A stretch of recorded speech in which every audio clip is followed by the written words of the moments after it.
اور فتوے دیے کہ اس کو سپورٹ کیا جائے، لہٰذا حبیب اللہ خان کے جو معروف ہے بچہ سقا کے نام سے، اس کے ساتھ مذہبی لوگ ملے اور امان اللہ خان پر حملہ کیا، یہاں تک کہ امان اللہ خان کی حکومت ختم ہوئی اور افغانستان جو آج آپ صورتحال دیکھ رہے ہیں یہ اسی کا نتیجہ ہے کہ آج تک افغانستان کو ترقی حاصل نہیں ہو سکی۔ اور 9 مہینے بچہ سقا کی حکومت رہی کہ جو دنیا کی تاریخ کی بدترین حکومتوں میں سے حکومت تھی۔ 1929 مڈ آف جنوری سے اکتوبر کے مڈ تک یہ حکومت چلی، تقریباً 9 مہینے کی۔ اس میں روشن فکر لوگوں کو قتل کیا، فوجیوں کو قتل کیا گیا، اور خصوصاً علماء کے اشارے پر قزلباشوں کو اور ہزارہ کو اور دیگر شیعوں کو قتل کیا گیا۔ اسی زمانے میں اچھے خاصے قزلباش افغانستان سے ہجرت کر کے دنیا بھر میں اور خصوصاً پاکستان میں منتقل ہوئے، لیکن اس سے پہلے امان اللہ خان کا دادا عبد الرحمن شیعوں کا قتل عام کر چکا تھا۔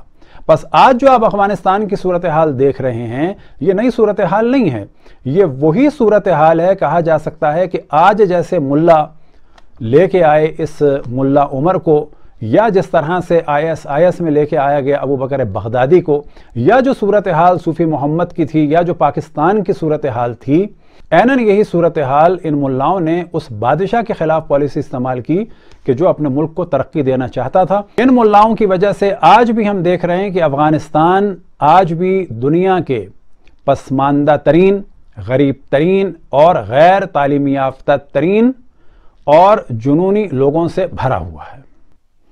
سب سے پہلے ہم آپ کے سامنے نقشہ پیش کرتے ہیں تاکہ کلیئر ہو جائے کہ تیرا ویلی کہاں پر ہے، یعنی وادی تیرا۔ تو یہ کرم اور خیبر اور اورکزئی کے اوپر اور دریائے کابل کے ساتھ ملی ہوئی ہے۔ آپ کے سامنے کتاب ہے دا پٹھان، اور اس کتاب کے رائٹر ہیں خان عبد الغنی خان۔ یہ ان کی جوانی کی تصویر ہے، پھر ان کی بڑھاپے کی تصویر ہے۔ ان کی ولادت ہوئی تھی 1914 میں اور وفات ہوئی ان کی 1996 میں، اور یہ کتاب انہوں نے لکھی ہے دا پٹھان 1947 میں۔ اور یہ اپنے زمانے کے اچھے شاعر بھی تھے، مصور بھی تھے، اور مجسمہ تراش بھی تھے، اور ادیب بھی تھے، اور شاعری کے حوالے سے ان کو کہا جاتا ہے کہ یہ خوشحال خان خٹک کی طرح سے اپنے زمانے کے مشہور، اور بعض لوگ کہتے ہیں کہ اپنے زمانے کے خوشحال خان خٹک تھے۔ یہ بیٹے تھے خان عبد الغفار خان کے، اور بھائی تھے ولی خان کے۔ پیج نمبر 48 پر یہ ڈسکس کرتے ہیں اور وہاں پر اس واقعے کی جانب توجہ دلاتے ہیں۔ Tira has a large, wide awake and virile population of the Muslim Sunni and a small, intelligent and clever minority of Muslim Shia. وادی تیرہ میں اہل سنت کے جوشیلے افراد کی ایک بڑی تعداد رہتی تھی، اور ساتھ ہی وہاں پر ایک مختصر جماعت ذہین اور سمجھدار شیعوں کی بھی تھی۔ ان دونوں کا تعلق ایک ہی آفریدی قبیلے سے تھا۔ اس زمانے میں یہ علاقہ برٹش انڈیا اور افغانستان کی سرحد پر تھا، اور اس کی انہیں قیمت چکانا پڑی۔ جب امان اللہ خان نے انگریزوں کے سامنے تھوڑا سا سر اٹھایا اور پٹھانوں والی اکڑ دکھائی تو انگریزوں سے یہ برداشت نہ ہوا۔ The Shia of the Tira were more intelligent than their neighbors. Amanullah was broad-minded and tolerant of the various sects of Islam. The Shia of the Tira loved and supported him. تیرہ کے شیعہ اپنے پڑوسیوں سے زیادہ ذہین تھے۔ امان اللہ کھلے ذہن کا آدمی اور اسلام کے مختلف فرقوں کو برداشت کرنے والا شخص تھا۔ تیرہ کے شیعہ اس سے محبت کرتے اور اس کی حمایت کرتے تھے۔ وہ جوان بادشاہ کی حمایت میں جنوب سے دفاعی لشکر بھیجنے کو تیار تھے۔ اب ضمن بتاتے چلیں کہ اس کا مطلب ہے کہ ایک وہاں بڑی تعداد تھی شیعوں کی، ہزاروں میں، کہ جن کے پاس لشکر بھی تھا اور علماء بھی تھے۔ آگے کہتے ہیں، لیکن رکیے اور دیکھیے، جہاں ایک طرف افغانستان کے ملا مخالفت میں تقریریں کر رہے تھے، اسی دوران تیرہ کے ملا بھی امان اللہ کے خلاف میدان میں آئے۔ لیکن وہ شیعہ نہیں سنی علماء تھے۔ جب افغانستان میں ملاؤں کی لمبی داڑھیاں اور بھاری پگڑیاں امان اللہ کی جدت پسندی کے خلاف حرکت میں آئیں۔ اب ضمناً ہم یہ بتاتے چلیں کہ امان اللہ نے اسکول بنائے اور تحریک چلائی کہ خواتین پڑھائی کریں اور اسی طرح سے ملک کو ترقی دینا چاہیے۔ تیرہ میں ملاؤں نے سنیوں کو شیعوں کے خلاف اکسانے کے لیے ان پر حضرت عثمان کے قتل کی تہمت لگا دی۔ اب یہاں پر اکسانے کے لیے جو ملاؤں نے کام کیا، اب یہ کام کیوں ہو رہا تھا کہ برٹشر چاہتے تھے کہ امان اللہ کے خلاف اٹھایا جائے لوگوں کو، تو ملاؤں کو استعمال کیا۔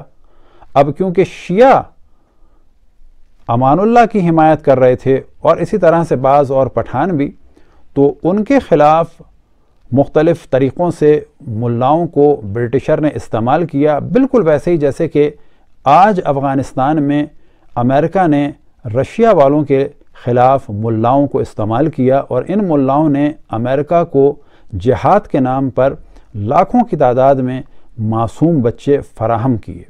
اب انہوں نے اکسانے کے لیے کیا تہمت لگائی کہ شیعوں نے حضرت عثمان کا قتل کیا تھا، جبکہ آگے ہم حوالے دکھائیں گے کہ حضرت عثمان کے قتل کا فتویٰ حضرت عائشہ نے دیا تھا، اور وہ حضرت عثمان کے لیے فرماتی تھیں کہ یہ کافر ہو گئے، انہیں قتل کر دو۔ عشاق عثمان کی اکثریت برطانیہ کے زیر حکومت علاقوں سے آئی تھی۔ Heaven and houris were promised to those who killed the Shias، page number 49 پر ہے۔ شیعوں کے قتل کرنے والے کو جنت اور حوروں کی بشارت دی گئی۔ زر و دولت اور حوروں کی لالچ میں آفریدیوں نے بھی ان کی بات کو مان لیا۔ انہوں نے اپنی رائفلیں سنبھالیں اور جنت کی تلاش میں نکل کھڑے ہوئے۔ شیعوں کے خوفناک قتل عام کے ساتھ ساتھ ان کے مویشیوں اور درختوں کو بھی ختم کر دیا گیا۔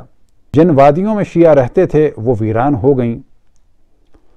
لاکھوں پھلوں کے درخت، سینکڑوں سال پرانے بادام اور چنار کے درخت کاٹ ڈالے گئے۔ شیعوں کو ایسا برباد کیا گیا کہ وہ امان اللہ خان کی مدد نہ کر سکے۔ انہوں نے اپنی ذہانت کی قیمت اپنے خون اور آنسوؤں سے ادا کی، اور امان اللہ نے اپنی بصیرت کی قیمت اپنے تاج اور تخت سے ادا کی۔ آزاد خارجہ پالیسی اپنانے کے جرم میں اسے اپنی سلطنت سے ہاتھ دھونا پڑا، اور افغانستان اپنے منفرد بادشاہ سے محروم ہو گیا، اور افغانستان کو عظیم مقام دلانے کی خواہش کے جرم میں شیعہ اپنے بچوں اور باغات سے محروم ہو گئے۔ یہ جو کچھ ہوا ایک سوچی سمجھی بے رحمانہ سازش کا نتیجہ تھا۔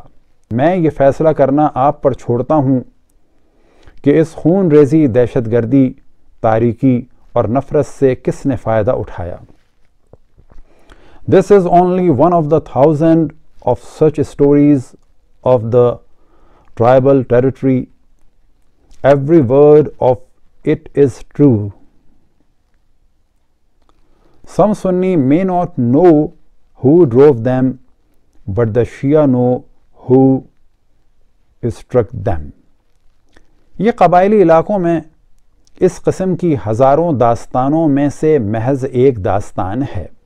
اب یہاں پر توجہ رہے کہ اس شیعہ قتل عام کے بارے میں فرماتے ہیں کہ یہ جو میں نے ذکر کیا ہے ایسی اور ہزاروں داستانیں ہیں، یعنی شیعہ قتل عام کی۔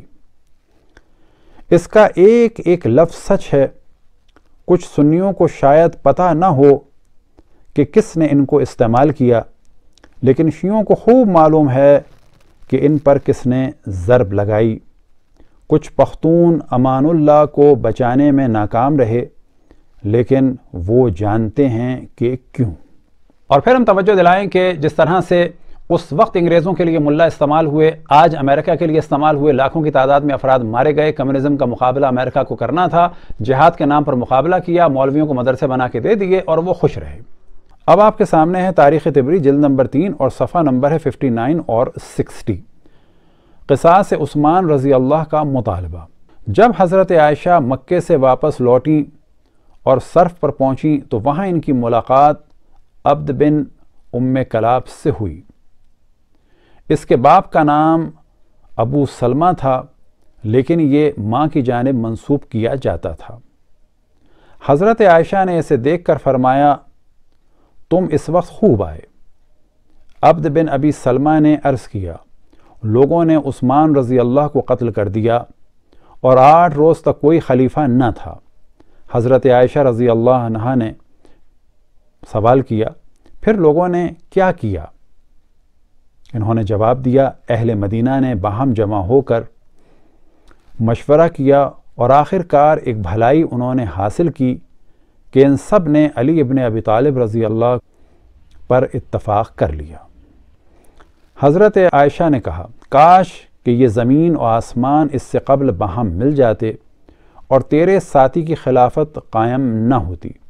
مجھے واپس لے چلو، مجھے واپس لے چلو۔ یعنی حضرت علی کی خلافت پہ یہ اتنا ناراض تھی کہ کہتی ہیں کہ زمین و آسمان میں تہلکہ مچ جاتا، زمین آسمان برباد ہو جاتے، لیکن علی کی خلافت نہ ہوتی۔ حضرت عائشہ رضی اللہ عنہا صرف سے مکہ واپس لوٹیں اور یہ فرماتی جا رہی تھیں، خدا کی قسم عثمان رضی اللہ مظلوم قتل کیے گئے اور میں ان کے خون کا مطالبہ ضرور کروں گی۔ عبد بن ابی سلمہ نے کہا، اے ام المومنین، آخر اس انحراف کی کیا وجہ ہے؟ اور خدا کی قسم سب سے اول آپ ہی نے علی رضی اللہ سے انحراف کیا، اور آپ تو پہلے کہا کرتی تھیں اس ناسل یعنی بریکٹ میں ہے عثمان رضی اللہ کو قتل کر دو، یہ کافر ہو چکے ہیں۔ حضرت عائشہ نے کہا، ان قاتلین نے اولاً عثمان رضی اللہ سے توبہ کرائی، پھر انہیں قتل کیا۔ یعنی یہ کہنا چاہ رہی ہیں کہ وہ گناہ گار تو تھے لیکن انہوں نے ان سے توبہ کرا لی تھی۔ میں نے پہلے قتل کے لیے کہا تھا، اب یہ کہہ رہی ہوں، اور میرا آخری قول پہلے قول سے بہتر ہے۔ یعنی میں نے کہا تھا کہ انہیں قتل کر دو، لیکن اب جو میں کہہ رہی ہوں کہ میں ان کے خون کا انتقام لوں گی، اور خود ہی انہوں نے حضرت عثمان کو قتل کرایا، اور اب یہ کہ میں علی سے خون کا انتقام لوں گی اور ان کے قتل کو، اپنے قتل کو مولا امیر المومنین پر ڈال کے جنگ جمل کی بنیاد رکھ دی۔ اب پیج نمبر 61 آپ کے سامنے ہے۔ اس کے بعد حضرت عائشہ مکے لوٹیں، مسجد کے دروازے پر پہنچ کر سواری سے اتریں اور حتیم جانے کا ارادہ کیا۔ وہاں ان کے لیے پردہ کرایا گیا اور ان کے پاس لوگ آ کر جمع ہو گئے۔ حضرت عائشہ نے لوگوں سے فرمایا، عثمان مظلوم قتل کر دیے گئے اور خدا کی قسم میں ان کے خون کا مطالبہ ضرور کروں گی۔ یعنی قتل تو کروایا حضرت عائشہ نے، اور ان ملاؤں نے اس قتل کو چھپانے کے لیے، شیعوں کے خلاف اکسانے کے لیے کہا کہ حضرت عثمان کو شیعوں نے قتل کیا، اور آفریدی قبیلے کے سادے لوگ رائفلیں لے کر شیعوں پر چڑھ دوڑے، کڑھالے لے کر شیعوں کے باغات کو ختم کر دیا، ان کے مویشیوں کو قتل کر دیا، کیونکہ ان کو یہ بتایا گیا کہ شیعوں نے حضرت عثمان کو قتل کیا ہے۔ یہ تصویر ہے امان اللہ کی۔ اب یہ ذہن میں رہے کہ اگلی تصویر یہ امان اللہ کے دادا کی ہے، عبد الرحمن کی، اور ساتھ ہی یہ ایک اخبار کی کٹنگ ہے لندن کی کہ جس میں بتایا گیا ہے کہ 10,000 خواتین اس زمانے میں کنیز بنائی گئیں ہزارہ کمیونٹی کی۔ اور اب یہ کچھ تصویریں ہیں کہ جس میں دکھایا گیا ہے کس طرح سے ہزارہ کو قتل کیا گیا، اور جو ہزارہ کا ڈے ہے اس کے بارے میں بھی کچھ تصویریں ہیں، حتیٰ توپوں کے سامنے رکھ کر اور پہاڑوں سے قتل کر کے شیعہ خواتین کو پھینکا گیا، اور 25 سپٹمبر کو یہ دن منایا جاتا ہے۔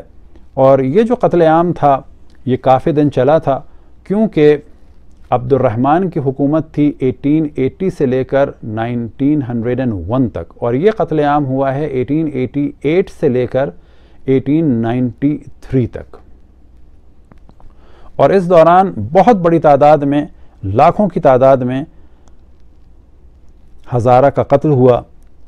اب آپ کے سامنے کتاب ہے افغانستان، اور صفحہ نمبر ہے 450 اور 51، اور یہاں پر یہ موضوع ہے کہ یورپ والوں نے امان اللہ کے خلاف ہی جو گھر میں لوگ تھے متعصب قسم کے کنزرویٹو، ان کو استعمال کیا، یعنی ملاؤں کو استعمال کیا۔ لیکن ساتھ ہی یہاں پر ڈسکشن ہے کہ مصطفیٰ کمال اتا ترک نے امان اللہ سے کہا تھا کہ تم اگر اپنے ملک کو ترقی دینا چاہتے ہو تو پہلے اپنی آرمی کو مضبوط کرو تاکہ وہ تمہارے خلاف یہ جو ملا ہیں کچھ ایکشن نہ لے سکیں۔ کلیات علامہ اقبال فارسی کے آپ کے سامنے ہیں، اور جو ان کے اشعار ہیں پیام مشرق کے، علامہ اقبال نے امیر امان اللہ خان کی حمایت کرتے ہوئے اس کو منسوب کیا امان اللہ سے۔ تو یہ فرماتے ہیں علامہ اقبال پیشکش: بے حضور اعلی حضرت امیر امان اللہ خان فرما روائے دولت مستقلہ افغانستان خلد اللہ ملکہ و اجلالہ۔